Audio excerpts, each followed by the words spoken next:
Perkenalkan, nama saya Triwidiana Yani. Di sini saya ingin menjelaskan mengenai hardware. Pengertian hardware adalah komponen keras atau peralatan fisik komputer yang berguna untuk melakukan proses input dan proses output. Fungsi hardware adalah untuk mendukung kerja komputer, menerima input, memberi output, dan menyimpan data informasi. Macam-macam hardware ada hardware input, hardware output, hardware proses, dan hardware starge. Hardware input jenis hardware yang berperan memasukkan informasi atau data ke dalam komputer.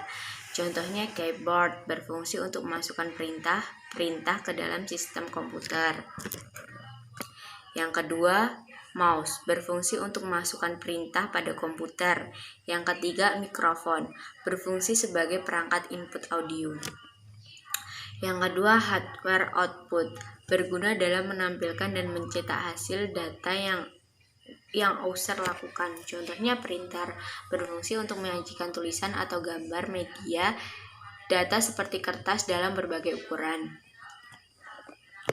Yang kedua, proyektor berfungsi untuk menampilkan video, gambar, dan data dari komponen dari komputer pada sebuah layar atau sesuatu dengan permukaan datar seperti dinding. Hardware proses hardware yang berguna dalam mengolah data sekaligus menjalankan proses yang ada pada sistem komputer. Contohnya CPU berfungsi untuk menerima dan menjalankan perintah sebagai perangkat lunak.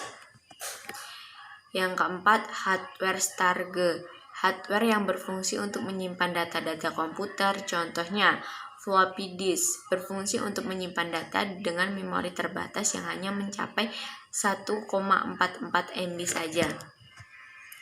Yang kedua, flash disk, alat menyimpan data dari komputer yang mempunyai konektor berupa USB. Alat menyimpan data dari komputer yang mempunyai konektor berupa USB. Nah, itu tadi penjelasan dari saya mengenai hardware dan semoga bermanfaat dan terima kasih. Wassalamualaikum warahmatullahi wabarakatuh.